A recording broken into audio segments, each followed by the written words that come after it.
Right, you okay? Yeah. Have a little... Look at how close I have to be to this thing. Yeah, there you go. Still... Yep. But you can hear it in your thing.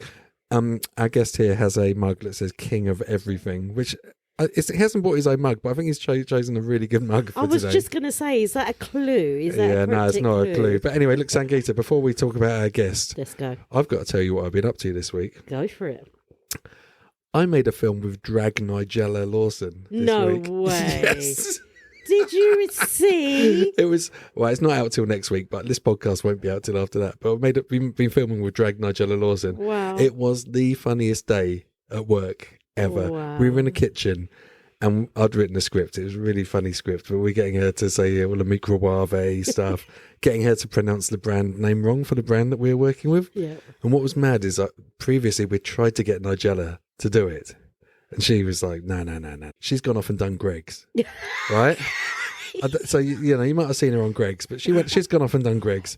Wasn't that good, really. I think like the script wasn't very funny. So we ended up with Drag Nigella, and it's made it so much better than it would have been if it had been Nigella. Wow. It is so, I can't wait to show everyone next week. Don't put that out on your recording. No, this is on the recording, but wow. I don't mind, I'll be honest. But I got the best selfie this week, basically. So I'll be putting that up on my Instagram later. God, it's been a bit of a week. And you met a celebrity as well. I did. I was randomly at work and talking about my work, and this guy was the boss on shift that night. He just happens to be Iceberg Slim, who brought out this tune back in the 80s. And he's on tour with people like Ragif, and just like he knows people like Jay Sean, just music that I grew up on. Absolute music legend. He was, and he's from London and he's recently moved to Basildon. So he's now become an Essex person. Future guest. Maybe a future guest. Maybe a future guest. Well, listen, I have to tell you this as well, that Drag Nigella was also from Essex. So maybe. So one day we might be hearing from Drag Nigella as well. But...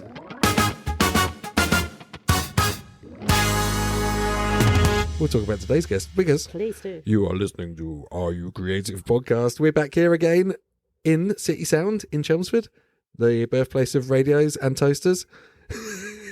Big up Gary Macaroni, and also big up Colonel Crompton for his much more significant invention of the toaster. Not Radio City. I'm going to change the signs on the way into Chelmsford soon to say birthplace of the toaster because it's so much more important. And anyway, we're here to meet get another creative guest from Essex. Obviously, I'm here. You know who I am. Who am I? I'm the so-called creative expert, Mr. Nick Hearn. And my co-host, the so-called creative novice, Miss Sangeeta. Sangeeta Mitra from NGDA. New Generation Development Agency. Yeah, there you go. And we are learning more about creative. We've got another amazing creative guest to meet, who is Elliot. Elliot, what's your name? Hello, I'm Elliot. What's your full name? My name's Elliot Harris, and don't tell us what you do. I was only going to say I'm happy to be here. Nice to meet you. We're really happy you're here. Thank you very much. I need to check your Essex credentials, please. Can I see? Please see. Let me see your passport. Let me see your papers. What valid paperwork do you need to qualify? Essex. Well, I need to hear you say water. Water. Yeah. No. You live in Essex, don't you? I do. Yes. Originally sunny Southend-on-Sea, proper. Ooh, proper. Like right on the seafront. Rossi Central. Yeah. All right. Yeah. And then, like any good British seaside town, you've got to get yourself out there because after a few years, it's quite full pelt. So it can't all be roller coasters and 2P machines and Rossi, can it? You've got to get out there. No, we've all been amongst the chaos at Adventure Island more than once. And now find myself 15 minutes north of Southend in Hockley. Brilliant. Yeah, nice. Yeah, we like Hockley as well. I don't think we've had a guest from Hockley yet. No. That's good. Yeah, we feel blessed. Thank you very much, Elliot. And now, I just got one more question to ask you. Are you creative? Oh, 1,000%. What? Wow. King of everything? 1,000%. Oh, God. I love it. 1,000%. Well, now, Sangeeta, I don't think you're going to be able to guess what Elliot does because I don't think it's even a job that's on your radar.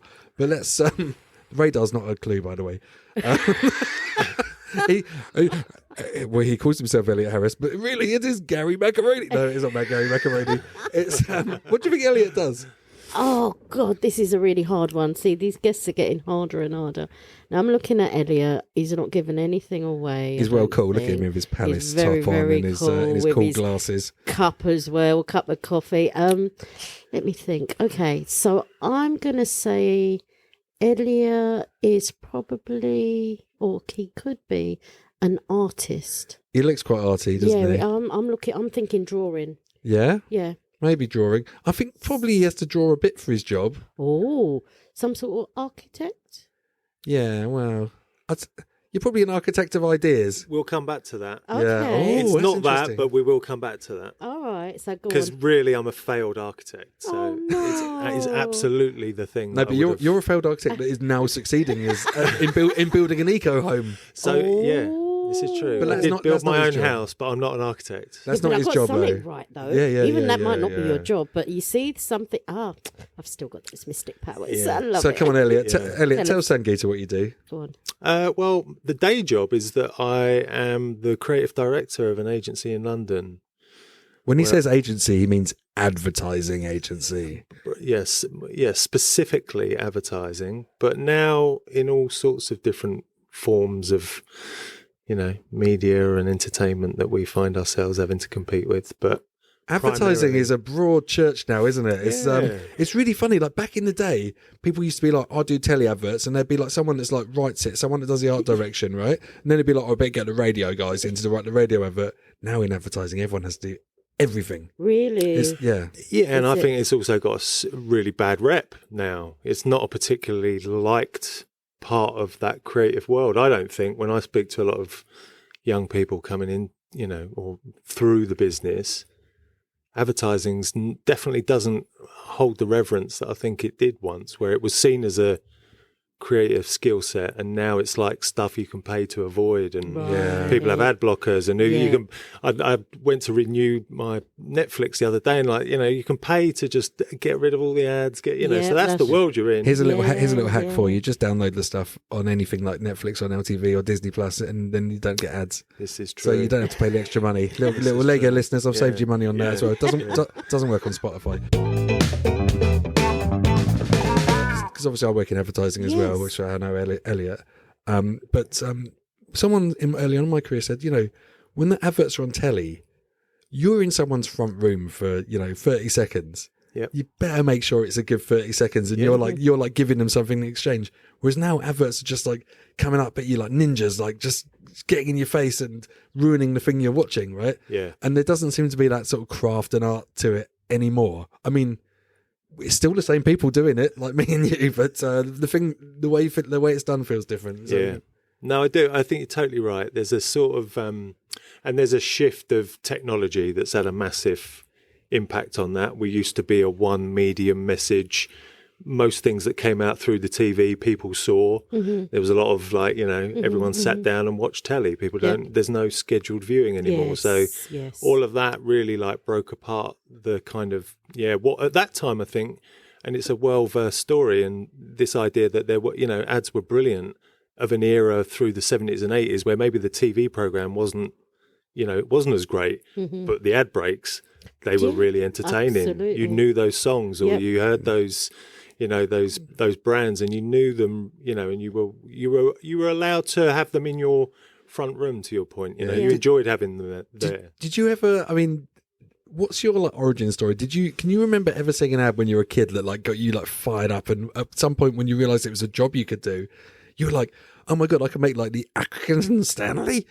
Sort of who are they? That was like milk, wasn't it, or something? Or something that becomes a cultural treasure. Yeah, it's funny because me now that I do a lot of work in creative education. So I look back on that stuff to try and work out. Oh, did I? Was there some significant thing I saw, or what? In reality, no, I don't think so. I absolutely love TV, and I love films and commercials, and I soaked all that in, but definitely that there wasn't any visibility of that as a job, or that was something you could go and do. So. Yeah, at school, no one ever told you could do a job. This is what I say to young people now. It's like, if you can think of any job in the world, someone has to do it because it's a job. Yeah. So why not you? Yeah. But when you're at school, like no one says like, because I remember seeing adverts and being like, oh, I love that advert. And no one would ever have said, oh, someone actually has to make that advert. Yeah. You just think it's made by a god somewhere. It's like creative Zeus somewhere on a cloud that just cast this amazing Guinness horses advert down or something, or even a poster. I think it was like a funny poster that I just used to love as a kid. Would laugh every time I saw it because it had such a great line on it. I have one example of that, and that was I remember seeing and seeking out then afterwards. To your point, like I'm going to go and find out who this person is or what that thing was all of the Benetton advertising. Oh yeah, like because it just didn't appear to be like anything else. But on occasion, I knew about the shop and I knew that you know Benetton was a sort of place we could go and buy different coloured jumpers, but the advertising was like something that I'd never seen before, and I was like, so then I went off to find Oliver Toscani and you're talking about Gorbachev kissing Reagan, and is it all, like, I can't remember what the adverts were, stuff like that. It's really... they were super controversial of their time because there was a sort of there was a a Catholic priest kissing a nun, and there was they lots of took on all of the big conventions and taboos and things in society, and then like plastered them proudly across these billboards but with real kind of commentary. There was like commentary, and it made you feel attached. something. You're like, oh, I get the joke and I get what they're saying, or not even the joke, I get what they're saying, and so this is a brand for me. Sort of stood for something, had some like values to it, and you're like, that feels like important what they're saying. And they were like woke, like 40 years woke before like woke existed. But it was, I think back at that time, that was crazy. You still had like racist comedians on TV and things like that. So actually to go out and be that inclusive and make such a big standpoint. It's quite visionary, I think. And Oliver Toscani is the guy behind it and the creative director, and shot a lot of the work himself. But so it was a proper Italian visionary madman, I think.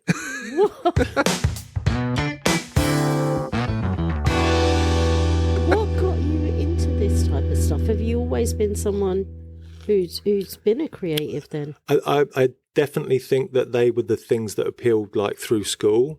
I wasn't very academic, so those were the natural leanings to go, and I love music and art. And so that was a big part of my upbringing amongst my cohort of like our group of friends, going out raving, having parties, putting on stuff, and actually learning to be quite entrepreneurial. And like, if you've got to put on a night and you've got to hire DJs and you've got to do flyers, someone needs to do the flyers. That's the best bit. That without even realizing, but through osmosis, you do those things, and you're like, oh, okay. 15 years later, someone tell me that's graphic design. But at the time, we were like, we need flyers, we need a poster, we need a, and you're very... it's photocopying, isn't it? You don't realise it's a job. It's quite hand to mouth, and you just get entrepreneurial, I think. And that's really interesting because I would call that creativity. We were talking about, are you creative or not? And this sense of like, do you solve problems, basically? And then how you go about solving those problems for people or a brand or an NGO or a belief system or whatever, you can be very creative about the way you solve that problem. What I love that about rave, and even putting on like gigs, because I used to put on gigs when I was younger as well. The problem you've got is you haven't got any money as well, and finding those creative ways to make flyers. Like I remember like sneaking into the school office to photocopy posters and things like that, and cut and paste things. And it was where I learnt that you could put a piece of acetate through a photocopier. So we did these flyers that were like see-through with like type on them that like we could put on car windscreens. People would be like, what the fuck is that? And then and like the thing, and so like you're like, okay, I'm in it, like using photocopiers in weird ways to try and get something done. And amazing. This is what creativity is. It's like working out how something works and breaking it. Because you got to know the rules, right? You got to learn how to draw a stick man before you break it apart and go crazy. It's totally that. In answer to your question, I didn't really. We were doing those things, which now I will look back on as being quite creative. And give it that proper label. But as an industry or as a profession, no. We were sort of doing those things out of enjoyment, and then later on, I think I realised that we were being quite creative because we were doing all of those things ourselves. We were supporting each other doing those things. We were all leading into each other's bits, some doing music, some doing design. So and were people like, mate, look at Elliot's see-through flyer. Yeah. You wanna, look at what Elliot's done. I found them. I've seen, this is the thing, right? I'm quite geeky about that stuff. So recently I think lockdown did that for a lot of people. I went like finding old films we'd made and, finding old, like, a mate of mine sent me literally a couple of weeks ago a YouTube clip of us at a rave when we were 15. And it's up online. And it's like, amazing. This is like, But this is what's great, the box of stuff you had, the shoebox under your bed of stuff now is all on the internet. Like you can scan it all in and put it on there. And so then you've just got this amazing time capsule. And you get the videos of you when you're 15. It turned up as a WhatsApp, just like 3 minutes and 2 seconds. You, 15 years old, Eclipse, Cambridge. Wow. Fantasia, Ipswich. Yeah. Like, oh my god! I hope no one sees this. But one day AI facial recognition is going to be so good. It's going to just put together, look, this is your life, and it'd be like, oh my god, I've been caught on all these cameras everywhere.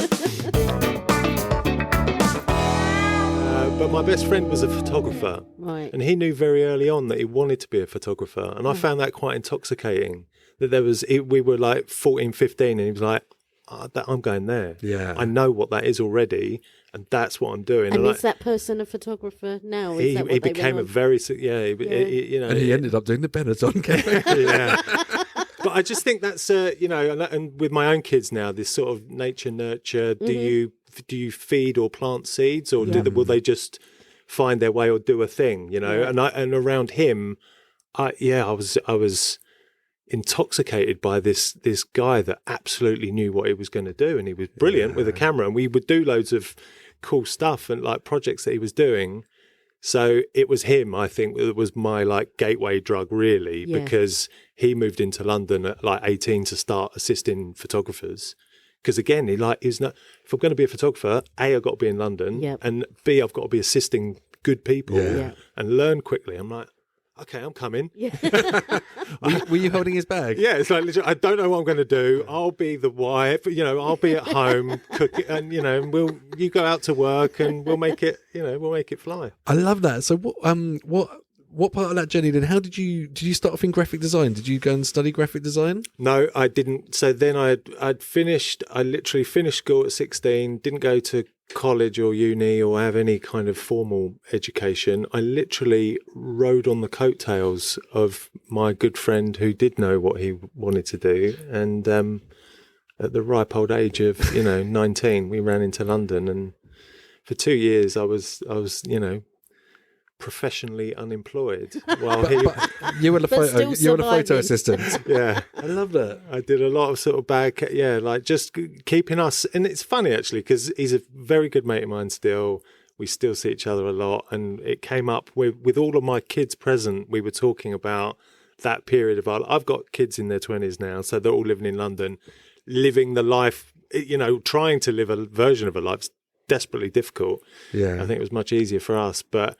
And, us talking about that period of just feeling it as you were going, and sort of it felt very creative as a bit of a journey on our way into London to discover like what was possible. Sorry, Sangeeta. Yeah. Just want to talk about that before, because I know you're going to go on a Sangeeta tangent here, aren't you? I can tell. I can tell the handbrake was getting applied. Oh, but I think it's so interesting, because I figure you're about the similar age to me. But around that time in London, or even life, I think culture was accelerating so fast with like changes in software for making design, for making videos, for making music. Like from rave went to jungle to drum and bass to like just new clubs opening up all the time and stuff. And I think there's still loads of stuff happening now that's exciting that we don't know about. But I think at that time was so crazy for me, like so inspiring. And it just got this drive. You wanted to be part of this mad thing that was happening, like especially like with rave as well. It's like, that's the punk for us, right? It's like, here's something our parents really don't understand visually, sonically. Yeah, I think that what's interesting for me about like rave that went into breaks and went into jungle is it taught us electronic programming and sequencers and sampling, and like what that side of music that was actually also computer engineering and understanding bits of software and bits of kit. So like when I'm talking to young creative people now about like get on the tools, like have some stuff that is a good skill set as a base for things that you can go and do, or at least it won't cost you if you can do it. Yeah. And that bit is still sort of vitally important, I think.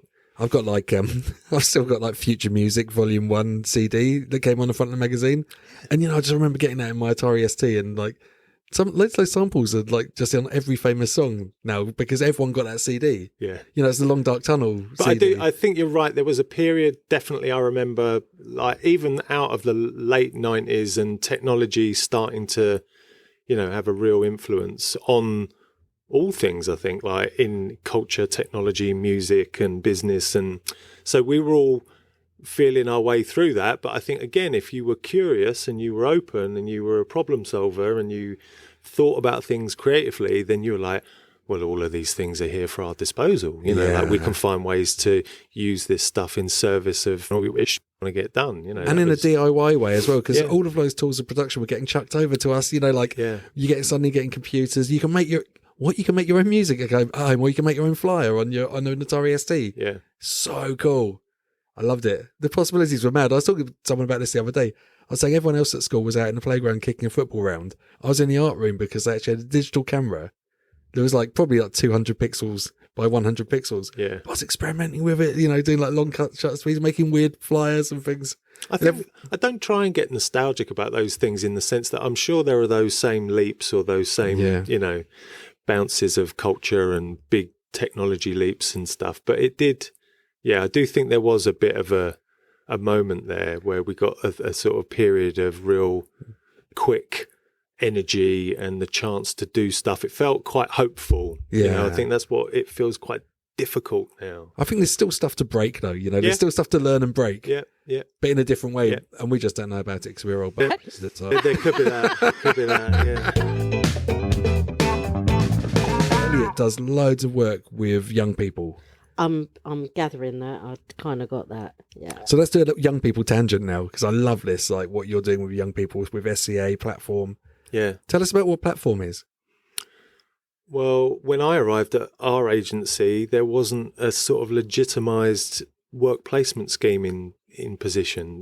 People were doing a few bits, individually or whatever, but we didn't have a process and a framework for it. So that was important to me for the same reason that I mentioned, that I didn't see any visibility of a creative industry or what the opportunities were. If I was of a particular shaped person at that age, where were the entry points? So we're like, where is it? You got to see it first. Yeah. You got to know that there's the job there before you even work your way towards it. So platform for me was really important, that we sort of opened the door in every sense to as many people as possible. And I know that's difficult being based in King's Cross because the creative industry suffers from being ring fenced by the M25 anyway. So I'm really interested that it is the potential to join. You just have to be based in the UK and you can come and do this. I know that comes with practical concerns, but it's a 6-month work placement scheme. It's London living wage. It's a legitimate chance to come into the business, get visibility of it, understand bits of it, spend enough time in it that you can see things start, middle and end and watch a process happen. That's quite important. Based on, again, my own experiences of when I was a young creative, once I did find agencies and got placements, you'd get them for like a couple of weeks then. It was like... And what you're doing, you're just photocopying a few things. You're in a door and you're out again and you're like, oh, bye-bye. And so 6 months for me is a proper chunk of time to come in, meet people, connect with people. And we have a really good hit rate off it now. Like a hiring ratio off it is really good. I just got a note this morning to say out of the last cohort of 10, we've hired 6 of them. Amazing. Into the business. Wow. So it's really starting to this principle of grow your own. Have people in a business that is sort of, it should be reciprocal for both parties because we get the benefits of someone that's been in the business for 6 months. We grow them, we show them. And you've trained them your way. And then they're in a part of a culture they feel quite connected to already. So then the room to run is okay, so that bit is really important to me. And we've got, we have incredibly interesting humans coming through that program from non-typical backgrounds, places that feel like they might not have been given those types of opportunities previously. And how do you go out and find these people? Because I know, you're saying you can't expect someone to come along and find that these jobs exist. Do you go out and say to people, hey, there's this thing called platform and here's what it's all about? We do it in a couple of ways. We work with a couple of really good intermediary charity partners, one particularly in Camden called Lift, who work as a broker for us within community to go out and explain that the project is, in place and that it's a paid placement. And so that I think that there are other entry points into it that even if you don't see or hear from a creative industry, you might hear about platform through some of these other, kind of initiatives and programs that are run regionally and locally. So like, people can hear about it also, not just in the NW1 postcode. It's that bit's important. Because we have some people for platform through our agency as well. And it's really amazing because you've got to remember, like somewhere like King's Cross, it's transforming at a rapid rate. Like I remember going there like to Bagley's and things like that. And it was like, whoa, this area is rough. And now these big shiny towers are coming up. And, there's still people that grew up around there like Somerstown and Camden their whole life. And they're getting alienated from their own community and they're not getting brought into it. And I think what's really nice is we've had platform bringing people in, OG Camden people, OG Somerstown, around that area to come and actually work within these big shiny industries that have come in. And, Google's coming in as well now. And all of these big, coal drops yards being transformed. I think it's so good to, get those voices in. And Pipeline's essential. I mean, honestly, if we want to survive as a creative business, we have to have people within our business that are representative of the world that we want to speak to. I mean, come on, like, this is an old story. But I got quite action orientated about that from a local perspective because the agency is sat in King's Cross and I feel we should do more. We should, and it should be out there, and we should. So platform allows us to do that on a local level, and then Mastery, the apprenticeship, is about it being on a national level. I've got to bring this to life for you, right? They're doing this thing called Mastery with SCA, which is the School of Communication Arts, right? Now, this is mad. Like, this is the first time I've ever seen this ever. They're doing like lessons on VR in headsets, right? Wow. So they basically made a virtual classroom, which one of the problems, right? So one of the problems for placements was always that only the rich people could afford the train fare into London and afford to not work, so their parents would give them their pocket money to come in, and it meant you've got no economic diversity, right? And obviously geography, you've got to be quite near London now. And now with like this SCA course, this Mastery with the VR headset, people can study anywhere. You're not reliant on coming into London. You're not reliant on doing anything. And they can study within agencies and things. But it's this virtual classroom. And the teacher is absolutely amazing, Mark. So fully committed. And Elliot as well. And Kirsty, who's brilliant, who sits next to me at work, she's doing it. She's like, I'm not going to call her a guinea pig. It sounds rude, but she's like the first. They're in one of the pilot cohorts. She's the pilot. She's the pilot cohort. Wow. And she's going through it in this VR. And it is nuts. I love it. Love to see what's going on. It's like, okay, now you're literally learning in the future now. Yeah. So it's making it possible. Exactly. For lots more people. This was exactly the point of it. Yeah. The schools that were providing that level of quality creative education, you can count on one hand. Yes. Literally around the world. Count on one finger. Yeah, it's slim. So this thing about access again, but like how do you get around the problem from a logistical point of view and an economic one? Yeah. We did a big partnership with Meta, so they provide the headsets. You get the headset for free. Wow. That's Meta, who's got Facebook and Instagram. It's their holding company. Yeah. And what Marc, the dean of the School of Communication Arts, calls money laundering for good, is that the apprenticeship uses the Apprenticeship Levy, which is already sat within every business within the UK. Yeah. And whether you're a business of 3 people or 30,000, you get an apprenticeship levy. And if you don't spend that levy, it goes back to HMRC every year. Is this like a secret little thing that loads of businesses don't really know about, or it's really hard for them to do stuff with? I think it has a much like the industry, or it has a visibility problem. Like, I didn't know about the apprenticeship levy. And then we got talking to our training and HR people within our business. We're like, well, where are these pots of money sitting, and what do they get used for? And could the school provide learning or training and development or education? Or at that point, we were just trying to work out, could we point the money that way? Once we had legitimised it as an apprenticeship and we got it accredited, it's provided by City University in London. Amazing. It's level 6. It's a degree level apprenticeship. It's 2 years. And 90% of the course is delivered through VR. So it means whether you're sat in anywhere in the UK, as long as you're over 18 and employed, you can do it. And you should see these people. They're sat there like RoboCop, honestly. Like they've got their like VR headsets on, really, you know, like in their cyberspace, having their lessons. And then Mark, who runs it, has got his little avatar, and he's got his beard like he has in real life, like, and it is just like being at school, you know, or being at uni. It's very inspiring. It's a funny thing because I've also had to overcome a slight cynicism about the technology of having to put on this thing, and it feels quite odd because it's still very new technology. And even though we've seen people wear these things, it's like, but what I absolutely love about it and what Meta are now starting to be able to prove is like the way in which people learn inside those environments is very different and is now actually starting to be shown that it can be way more beneficial. Because do you know what? It's the only time, and it's in the conditions and the world we live in now, imagine this is the only time where you lock in and you have no distraction.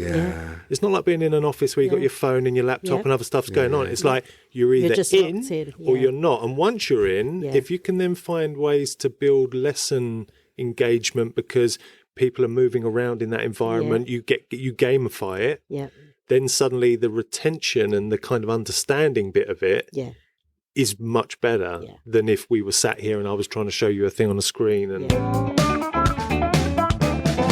And now, Sangeeta, this will blow your mind. They do have lessons on the moon sometimes. Yeah. And imagine that you can take a lesson anywhere you want, in any universe. And you can go into these things at Harvard, Yale. They've all got these environments that they've now built on what is called the Engage platform.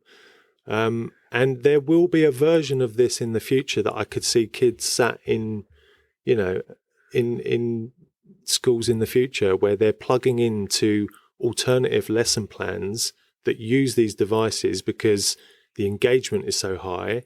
People like the environment once they understand that it's not some, you know, weird. Well, and if the outcome is good, and the outcomes are amazing, that's the main thing. And I think, look, this is one of the things I wanted to ask actually. Going back to your 18, 19, where you and your friend went down to London, why did you feel that you couldn't do that here in Essex at that time? I just think when you're young, you're always sort of running away from a version of, you know, home life, where you grew up, where you went to school, whatever. It wasn't so much that I didn't think it could be done locally. I think it was just this thing that my mate was going, and he had such a vision, like, I'm going to go to London to be a photographer. And I'm like, well, I'm not, but I'm coming.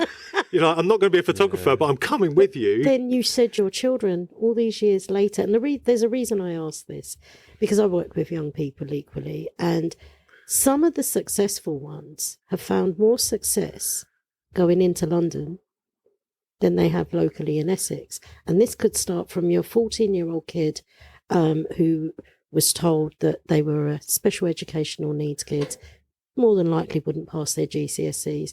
They got moved to a London school. They came out with 11 GCSEs, ended up going to George Monarch's in Walthamstow, ended up with an apprenticeship from NatWest. Something that they would never have thought was possible, but that was only attained by going into London. I wonder if there's just a natural acceleration that happens in cities versus urban, you know? It's I don't know, it's partly why we moved the family out of Hackney, because I think when we were then, me and my wife living in London, and we had 2 kids at the time, you start sort of going, well, will the kids grow up in London? And you sort of go, actually, I think we want to be out of London because it accelerates everything. So they'll grow up quicker, they'll hit problems faster, they'll be involved with other stuff quicker. You know, like that's urban living versus you get out into the out into the country, out into the seaside, and and then you get involved there. We were very purposeful about that. That's exactly the reason why we did it. Because we're like, let's just slow everything down a touch. And I agree with you, because I was one of those movers. I come from Stratford, and all those years ago when I moved to Essex, it was that, oh, the environment's changing, it's not how it used to be, I want to go into a nicer area. But actually I found that was a blockage, and actually career-wise ended up having to go back to London in order to get a career in the kind of industries that either I wanted or the people around me that wanted. So it's very interesting to hear you say that, yes, you ran off to London with your friend on the basis that he was a photographer and it was exciting, but actually X amount of years later, your children, even though you brought them here to Essex, they manoeuvred back into the city. Yeah, so, it's intoxicating, I guess, isn't there? Yeah. There is some glamour attached to that. Yeah. Married with a sort of, I'm going to go and be independent and prove myself in a city like London. I do love the fact that I still get to, I have a creative job, but I think if I could find someone to pay me to do creative education and training, I would be more than happy sat in that sort of vocation at some point. Yeah. I applied to be the Dean of the Academy at Cannes Lions this year, but I didn't get it. Oh, what a shame. Do you know, I started out my career at Cannes Lions. It's quite weird. I've designed a Cannes Lion. Have you? I've designed the design Cannes Lion. Right, you better tell Sangeeta what a Cannes Lion is. Cannes Lions is like the Oscars for advertising. Oh. Which is like, Elliot's probably going to just about tell us it's probably got about 851 of them. But it's like literally like the dream to win a Cannes Lion. Wow. And yeah, it's pretty weird. I mean, I don't like the design of the design Cannes Lion. I think we had loads of options, and I can't remember what one. This one got chosen. I was like, oh, I don't really like that one. But it used to be really tiny. Yeah. So when it started in Venice before it was in Cannes, and it was a really small little award. And actually, had 4 legs back then. It was like a little. It was actually based on a statue in Venice. Yeah, sat on a little rostrum. Yeah, it was like a proper little. It was beautiful with wing. I think it had wings or something. And then they some Parisian, artist Bertrand took them and made them, and that's right. But you see, like, it's crazy. Like, there's so. I mean, I find it a bit crass personally, but when you see like the whole advertising industry coming down to Cannes, that taking over the whole place, and then these statues, like they mean so much. Honestly, like, if I see someone with a gold one, I'm just like, oh my god, so jealous. I've only ever won silver and bronze. I know, Elliot. I think Elliot. I know. It's still silver and bronze. I'm chuffed as hell. Like if I get a shortlist or a certificate, I'm chuffed as hell. Anyway, I don't. A lot of people don't get there in their career, so I'm just blessed. But I know Elliot's got a Grand Prix. He's got like the number. He's got the number one. He's got the top blocks. Oh well. This stuff you shouldn't take too seriously. I know. It's not like but listen, like every time you see a good advert, right, or you see like someone winning a Grand Prix Cannes Lion statue, right, usually, right, not only you've got to have a great idea, but you've got to get that idea made unscathed, without comments like diminishing it, without someone, the vision getting lost, and it's got to come. So basically, when you're like, they are the lucky ones. It's almost like when you, sorry, I was going to say it's like sperm, but but it's like there's the one lucky one that gets through, that wins the race, and it's really what everyone, I think, when the Grand Prix comes out, everyone's like, oh my god, someone made it, an advert that didn't get destroyed.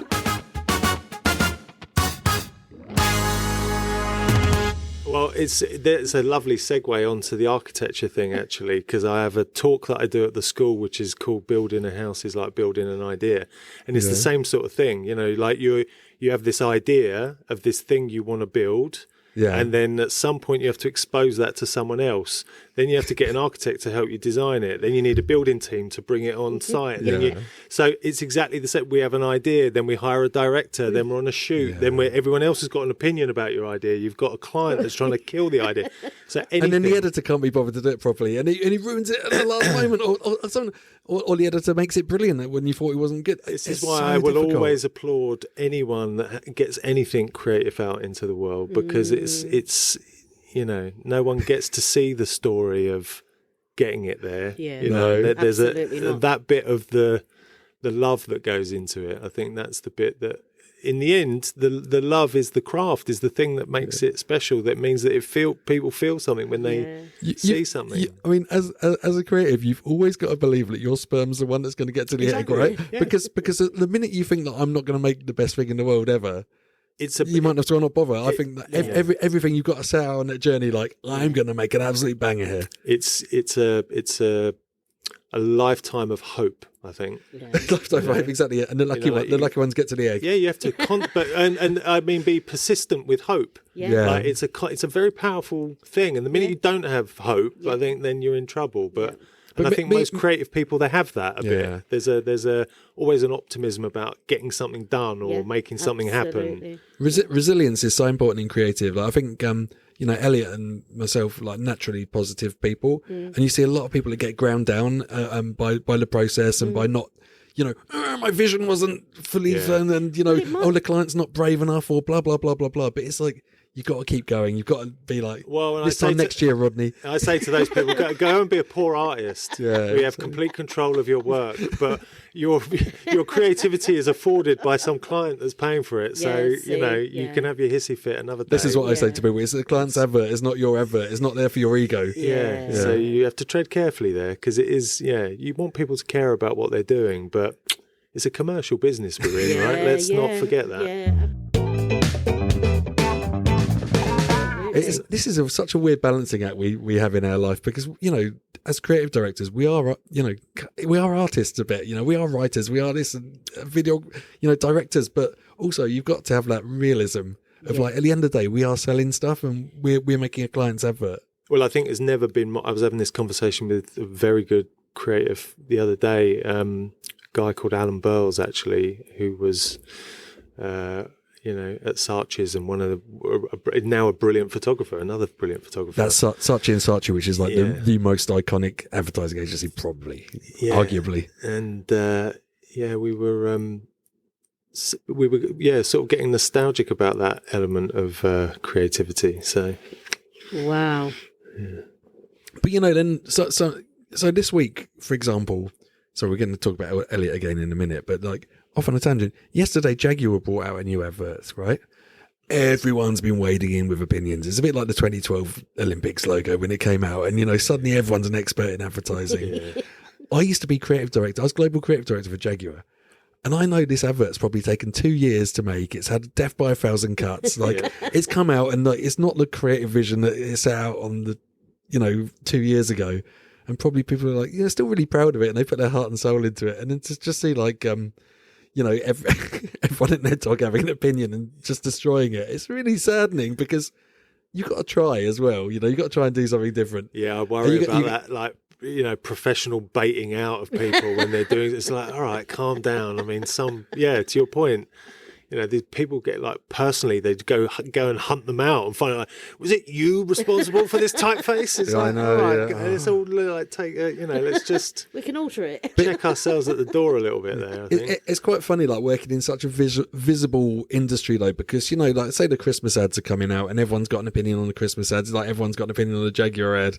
Yeah. Everyone always wants to sit down with a cup of tea and be like, well, here we come. It's like, my review, and here's what I think about the Christmas ads. Did you make the Asda one? I can't remember. Like, were you involved in that one? I wasn't involved in that. No, but I've seen it knocking around. I had a tiny part in the Bublé one last year. Yeah. I did some social content, but it's still nice to be on set. But it's just, it's amazing. Just songs don't get that same level of exposure, I think, apart from the mega pop songs that have everyone has an opinion on them. Yeah. Well, Christmas has now become quite a thing, isn't it? It's sort of, thanks to John Lewis and the sort of, we've got our own version of something that we sort of have to have this event viewing around now. It's like, it's our Super Bowl. Yeah, it's become it's definitely got itself wedged into sort of people's psyche. And so that's interesting, isn't it? As an advertising mechanism, we've been able to find a way to make Christmas a point in the advertising calendar, at least, where what I would say, like, my nan knows or wants to talk about these adverts, whereas she doesn't want to talk about adverts for the rest of the year. Yeah. So I always think that's quite a moment where at least the British public are involved in some dialogue about what we do. It's otherwise, I think the other, rest of the year, everyone's like, stay away from me, advertising. Yeah, get out of my feed. Yeah.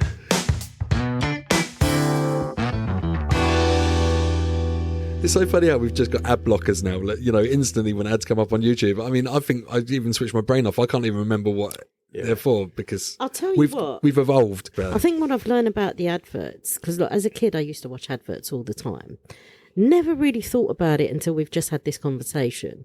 And I'm thinking, but now when I watch telly, you're right, I get annoyed with these ads that are coming in and I look at ways that I might have to pay the £2 extra to get rid. Yeah. But I'm going to go and delete that now because I want to watch these ads, because you've actually planted a seed just now where I'm thinking, actually, you're right. The ads were something that I used to really look forward to.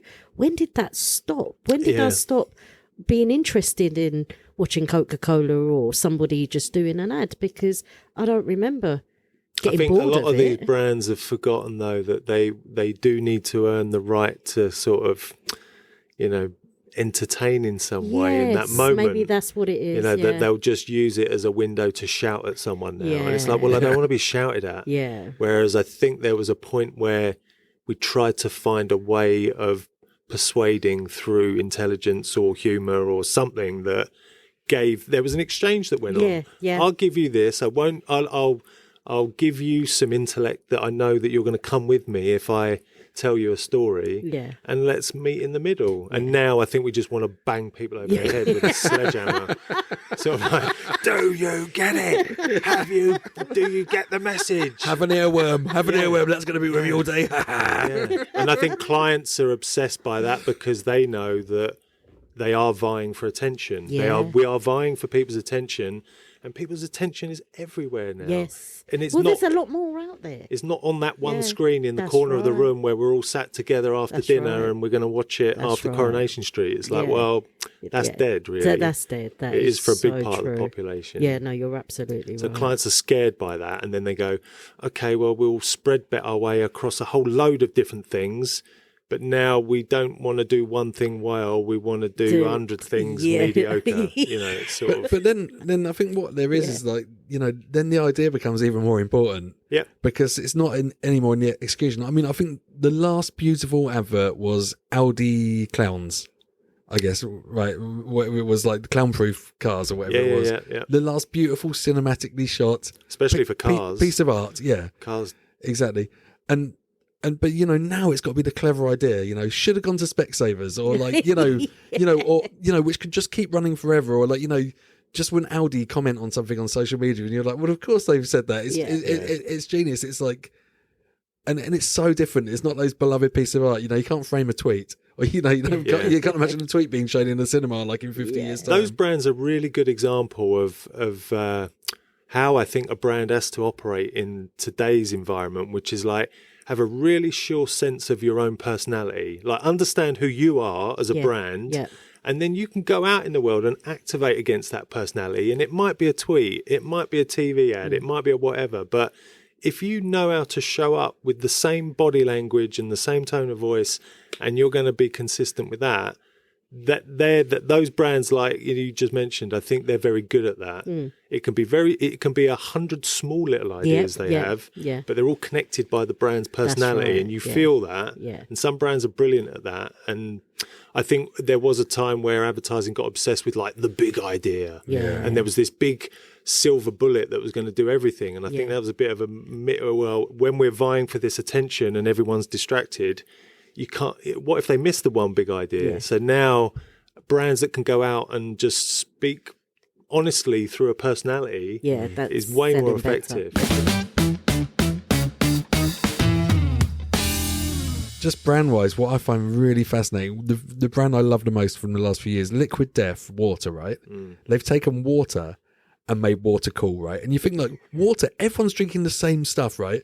Evian, Volvic, you know, Buxton, whatever, and you're buying a brand, and you're buying what the brand stand for. And Liquid Death have come out and been like, this is water for like heavy metal people, for people that don't want to, you know, for people that don't want to get drunk, but they want to have a cool Yeah. Have a can or something. It Have a could be brand more that the means opposite of Evian, could Exactly. it? You know, like little babies and Swiss mountain, French mountains. But isn't it mad? It's the same thing in Yeah. inside that Advertised in a packet. different And way. you're like, some like bougie French person might be like, oh, I didn't drink Evian or Perrier. And I'm like, I drink Liquid Death because I'm cool. Yeah. But really, you're just consuming the Your same same stuff. product, yeah. And it's just genius because Liquid Death just came out and be like, hydrate or die. And it's like, yeah, I'm in. That's it. That's brand, isn't it? Yeah, that's it, That's yeah. a brand personality. Yep. And it's the same product. This brand has a personality like this, and the ones that have a really confident sense of like themselves, so they can go out there and be confident about them. I think that's. And like you said, it's really that good. consumer thing, isn't it? Like if they've now created this water, let's just go with the water. They've created it for a certain community, and now that community is buying it. They've canned it for a community. Well, they've canned it for a community. Yeah. I think that's just amazing because that's just being creative, isn't it? It's reaching out to other people. Well, also that as you a go in business. on a really quite niche place on a tight bit of an audience, and then suddenly that becomes very attractive for everybody That's else right. around because they're like looking That's over the right. garden fence at this thing, That's going, "Oh, right. that looks quite cool." That's quite cool. So that's the reverse, way of sort of trying to speak to everyone. Go, no, we'll just speak to this group, Yeah. and then everyone will want to be part of Want that to be group, part of and that's a it. different mechanism. That's This is what I used to have It's on a car exciting. brand. This car brand, we're like, we advertise like we're advertising to 25-year-olds to make the 55-year-olds that buy our cars feel young. yeah. But it's like, it's such crazy thinking. Like, you've got to get so much stuff in your head when you're making adverts. Yeah. Wow. Well, you have to become expert at the most random things. Yeah, That's the thing I of still course. love about the business is it's never, you're always trying to solve a problem for a new brand or a new business, and it's a different product. And on any given day, it's cars, cheese, condoms, whatever. You don't know.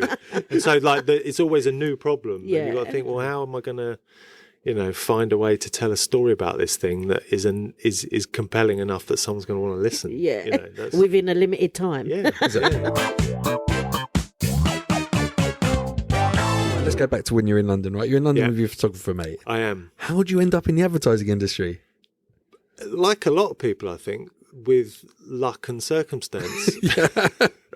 And so the reason why I talk about him is because I think maybe there's a bit to learn around, be around interesting people and interesting things will happen, right? And so even though I didn't have a clear direction about what I wanted to do, I knew I was sort of creative in some way, but it had no application. Yeah. He had application because it was photography, so it was very clear. And so after a while of being in London, purely by chance, he was by that point assisting a really good photographer, and that photographer ended up taking the jury photographs for D&AD. Oh, yeah. So this is the design and art direction.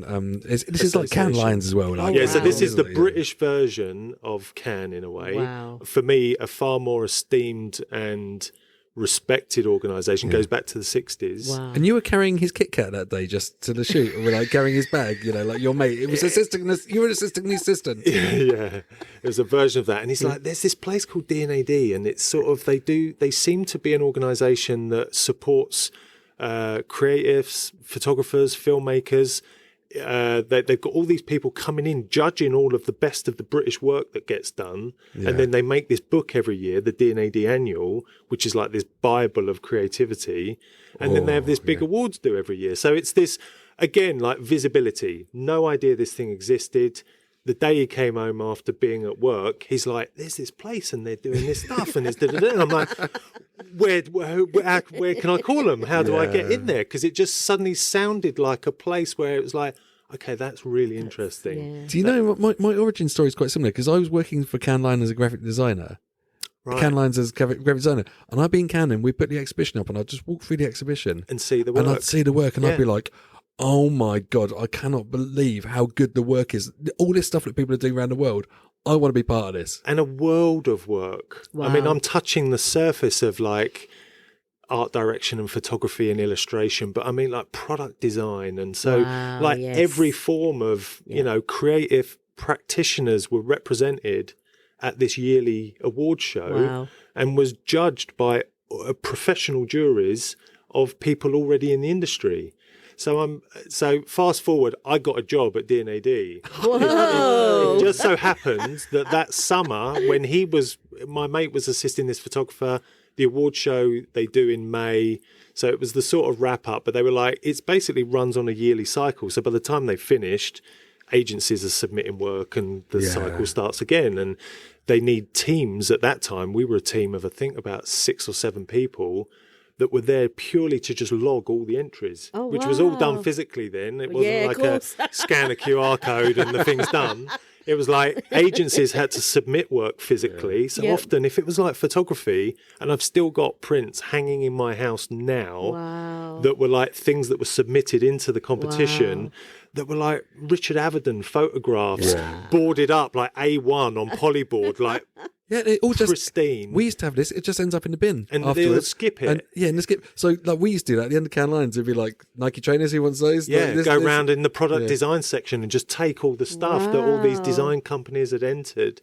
And so you sit there and you're logging all of these entries, and you're by osmosis seeing the world's best creativity go in front of your nose. Like, oh, this is a Nadav Kanda photograph. This is a Audi TT designed by Seymour and Powell. This is, like everything. So what is when I write my bio for people or whatever, it's I always talk about that time at D&AD as my creative apprenticeship. Yeah. Really, because without having had any formal training, it gave me exposure in industry. It showed me what good looked like really quickly. Yeah. It connected me into a cohort of people where suddenly I saw a bit of like, oh, okay, I could walk down that path. That's interesting. Amazing. And that's like I was 21 then. And then like any good 21-year-old does, I'm like, I could do this. Yeah. And you did. I could do that. And so me and another guy that was working at D&AD on the awards team, Aaron, we started putting a portfolio together in the evenings, like any other aspiring young creative team would, which is like at a certain point you have to wear what you think on your sleeve with a portfolio of work, and you take a bunch of brands and you do a load of work on them, and you go, well, if I was working on Coke or if I was working on Nike, this is the campaign I would do. And who did you take that to? How did you get your first job? Well, look, I cannot overlook the circumstance of being at the D&AD. So in that last year when we were building a portfolio, during the night when we were finishing work, we would work on the portfolio. And then when the juries came in to judge the professional awards, we would show them the work. Oh, lovely. Yeah. And so we very quickly learned how shit we were, because these were like the world's best creatives coming to judge D&AD. And then these people have no chill. Right? Yeah. These juries are made up of the very best, often slightly highly strung creative people from around the world who are there to have an opinion about how good something is or isn't. And then we're there as like this, not even a student team. We were just two geezers making it up with a badly put together portfolio of stuff, random campaigns, that we did. And so the reason why I note that is because that accelerated, I think, a period where we could have easily spent a couple of years spinning our wheels, trying to work out what good was and building a portfolio of good work that we could go door knocking with. Yeah. And in that year, we just got so brutalised by everybody that ever saw that portfolio. I mean, you learn quick then. You're like, okay, this is good. And so we did. We learned the body language of like what a good idea looked like and how quickly we could articulate the sort of work that we wanted to do. And then we had a portfolio of work. So then we sort of went door knocking and agency knocking in the way that any other creative team did. You're trying to get a creative placement, which is why it's so reciprocal for me at Havas to now offer 6-month creative placements to people 30 years later. This is what I think as well. And you got to be really nice to people on the way up, because they're going to be, those people might end up being your bosses, or they might, they might look after you. I always really respect the people that help me out in my career, and I really, really have a vendetta against the people that stop me. Yeah. Honestly, our industry is really cruel. There's a lot of jealousy, a lot of bitterness from people, because a lot of people see people and they think, oh, he got the brief that he got to make into a Grand Prix winner at Cannes Lions, right? They don't But I say to anyone, any brief can be a Grand Prix at Cannes Lions. Yeah. That you get. Yeah. You know, there isn't someone that's the lucky one that gets the lucky brief.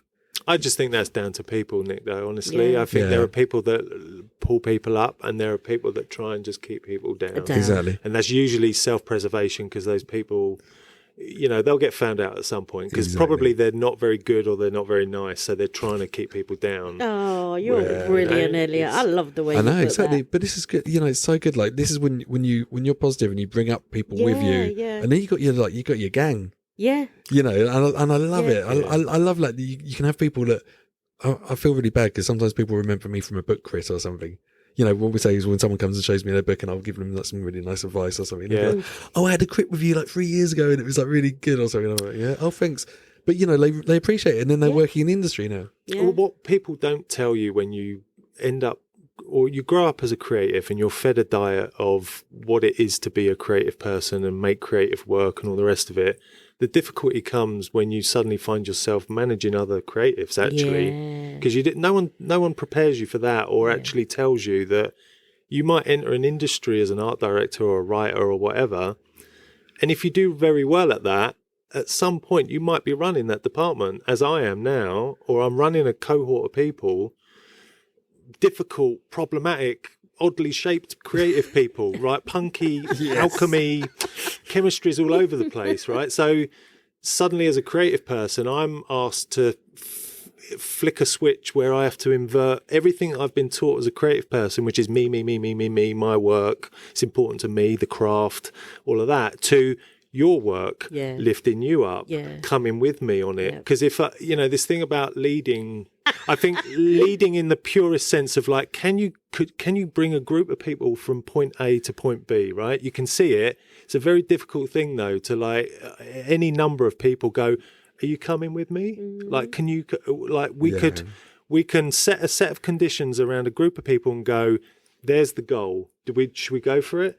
And I think then, if you're the sort of leader that is like a dictator, people ain't going to come with you on that. And so my MO has always been, pull people up and bring people with you, because actually when you want to do things and when you want to get action orientated, when you want to make good work, you need a crew of people that are going to come with you on it, because there is no singular creative. I don't buy it that there is one individual dragging some piece of creativity across the line. It is you would believe that in Cannes Lion, when you're on the Crozet and you see certain someone's holding up their can. It was me. No, honestly, I know there's a particular world famous creative that barely has any input on any ideas, and he will swan around with a Grand Prix Cannes Lion like it's all his own idea. But it's fun, you've got to celebrate the other people. You can't just be like, oh, another year, another Grand Prix for.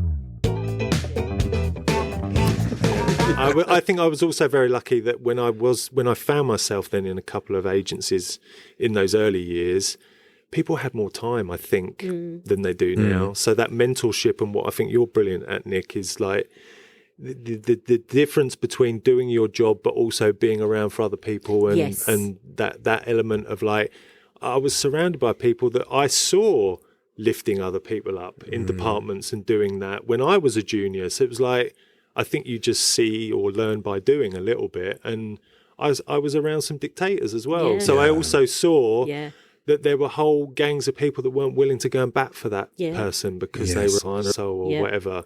So you just go, actually, who do I want to be? It's a harder, more patient, emotionally taxing game to do the taking people with you. Running a dictatorship, I think, is relatively easy. Yeah, it is. Because it's an audience of one, and it's my way or nothing, and everyone gets with the program, so that it requires no emotional intelligence of that person to run the ship that way. Whereas give a big part of yourself and bring people along and do all of that. That takes energy. That's a lot, right? So that bit, I think, is also, though, what is the little bit of special sauce that goes in the work.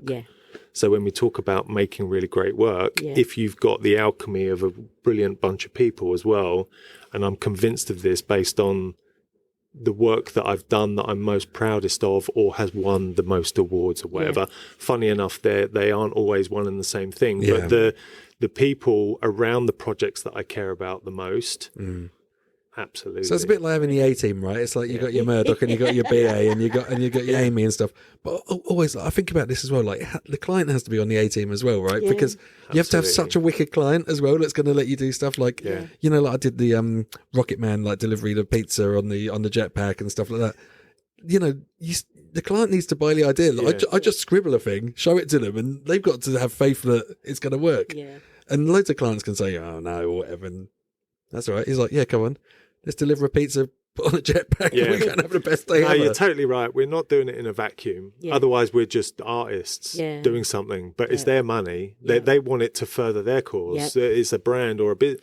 So that bit, you're absolutely right. I mean, it's not. And again, the best pieces of work have been done in a cohort with a client that is part of that gang, that understands the direction of travel, why we want to do it. Yeah. A client that's just got in the job or is on their way out is the best client because they've got something to prove, or they don't care anymore, and they'll just buy a mad idea. I wish they'd just stick around a bit longer. I think that's the problem now. I just feel like no one stays in that job long enough for you to build anything. Yeah. You know, that's the real difficulty again of this fast-paced environment we're in now, where it's like swipe left, flick, next, whatever. Like I watch my kids' attention span. It's like I'm convinced it's getting squeezed. You know, so this sort of that they're the same. The clients are in the job 18 months, they move, it's gone. And then the next person comes in, they want to tear up what's gone before. So you watch at some point. Should have gone to Specsavers, will be torn up, even though that could just run for eternity. Because a new client will come in, they want to make their mark. Back to your Jaguar story. It's this week's that they've removed the 89-year-old assets of a brand that other brands would kill to have 89 years worth of heritage in like the Jaguar brand, and what you've removed the thing from the front of the car. I mean, what? Yeah, the Leaper. Well, you know what? When I joined Jaguar, actually, they'd just been doing all the British villain stuff, you know, like the It's Good to Be Bad. Yeah. And I was like, oh my God, this is the best campaign ever. First week in the job, they were like, so the clients don't want to do It's Good to Be Bad anymore. And I was like, I just couldn't wait to work on that. It was such a good brand position just to be the baddies. Going by what you just said there, if you guys, because you're both creative directors, so it's kind of, I know we're interviewing you, but if you have a vision, someone gives you a piece of work, they say, right, I want this. You've got your vision, you take it there. And let's just say they rip it apart and say, no, don't like it. Do you ever turn around and go, well, fine then, I'm not doing it? Or is it more of a, no, this is my job, so I'm going to have to obviously please my client? Yeah, I think there's, and I think the big difference on that now is the creative is in the room trying to convince that client of that work, which wasn't always the case. You would have had someone go in there and bat on your behalf. There used to be like client service. Got you. So there was a different skill set that once the creative had done their bit and come up with an idea or a campaign or a project, it's given over to someone in a suit, and the suit would have gone and sat around a table with a client and was gone on the golf course. And, do you know what I mean? It was that world for a while where it was business. Yes. Now, I think a lot of clients actually enjoy the idea that there is a creative person in the room explaining to them the virtues of why this piece of creativity is out there.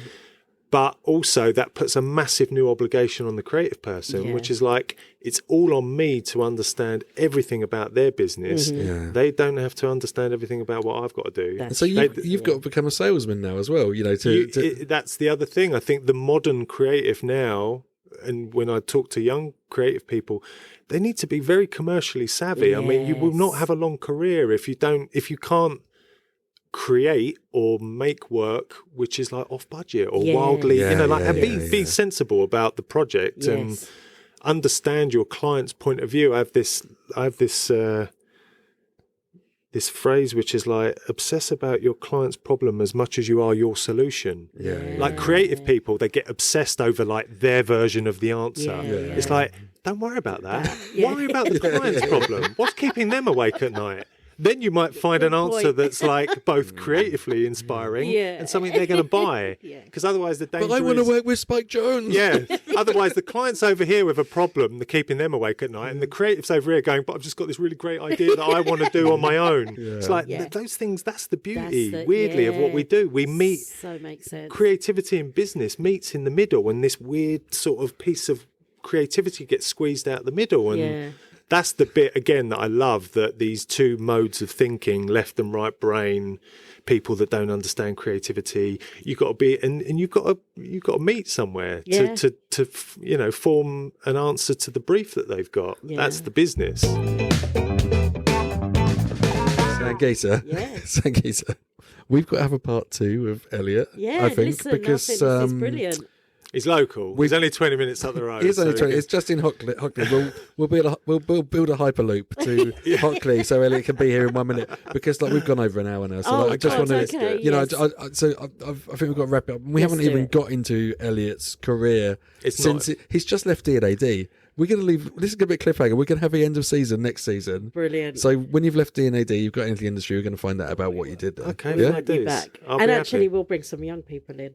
Oh yeah, because I'm feeling your energy. Thank you so much. I'll be happy. Yeah, it's really interesting, because a lot of the stuff we do here is to so that young people and adults as well can be exposed to different areas of creativity. Yeah, because I wasn't aware of it when I was growing up. I only started when I was 27. Yeah, Sangita knows nothing as well, and I think Sangita knows nothing. I don't. Yeah, nothing. She knows nothing about nothing. I know nothing about nothing. Yeah. But I think it's really important. So. If you come back another time, that'd be really wicked, because we could talk about then what happened when you joined the industry, and we can find out how it's all going on. The platformers, how it's going with the Creative Mastery course as well. You'd have had some little graduates by then, I didn't mean to diminish them. No. But, and if I can have any links attached to anything that goes out on this, it should be to the apprenticeship and everything. That's what it's. Fantastic. That's what it's I'll here do the to links. do. Yeah? I'll say what the links are, Elliot. All right. Well, you're the guardian of the links. Don't put any of my links up to my web. Just put the mastery. I do right. Yeah, I can put whatever I want up there. So, Sangita. Yes. Sorry, this has been a bit of a mind-blowing spaghetti episode, honestly, hasn't it? We're all over the place. Yeah, no, really, really, really, I'm grateful to have that knowledge of whatever you've given me today. And I think what you've reinforced for me is, and if anyone's listening out there, yes, education is good. However, you can always run away to London with a mate. And it could work. Oh yeah, exactly. But I think this is one of the things I say as well. Is my mate from up north used to say, "Turn out down," and it was if an opportunity comes along, say yes more. Yeah. And it's amazing what it's. Sorry, I'm just going a little tangent now. I know I said we're going to wrap up, but I was listening to a podcast today, and it was talking about Grace Jones. Now, Grace Jones went to a club, I think, in Australia. The bouncer there was Dolph Lundgren. And she was like, "Oh, I love the look of that guy. I want him as my security guard." Yeah. Right? Then they went. Then she went to film Live and Let Die. Yeah. And an actor didn't turn up, and then the guy said, "Oh, we need another Russian soldier. He looks good. We'll have him." Right? And then he ends up in the film. And then the next film he's in, he's co-starring with Sylvester Stallone in Rocky IV, right? So, but you think if he, what happens in life when you just put yourself out there and you say yes to things and you just get involved with mad adventures like following Grace Jones to America or be around interesting people and interesting things will happen. Yeah, always ending up in a podcast in a van hire. Exactly. Centre. But yeah, thank you so much, Elliot. Sangita, we're going to talk about adverts again another time. Yeah. Because it's what I do as well. So I have loads of new stuff and look out for. I'm going to take off my ad blockers now. Make sure. Yeah. I just got natural. Watch me ads. I've got natural ad blockers now, and I'm so immune to it. Yeah. But yeah, thank you very much, Elliot. Welcome. Thank you again. There's Jaden once again. It's not well. He's not here. So thank you very much, Nick, for setting the mics up. Big up yourself. Yeah. No. Cheers, Nick. We love the record enforcer. I'm just filling in for him. Thank you to City Sound Studio and Paul again for letting us use your facilities. Thank you to NGDA and Essex County Council for the equipment. Follow us on Instagram on @RUR. Oh God, I'm tired. r.u.creative.podcast. And you can find out loads of really interesting things like where Sangita's favourite shop is to buy Lucasade. I don't know. Where is it? We'll find out another time. Actually, we had one question today, which was really cool. I'll talk about that another time. So, we're going to go home now and go to bed. So, thank you very much, Elliot. Thank you very much for having me. And we're going to have some funky music now. Whoa, on the way out. Okay, bye!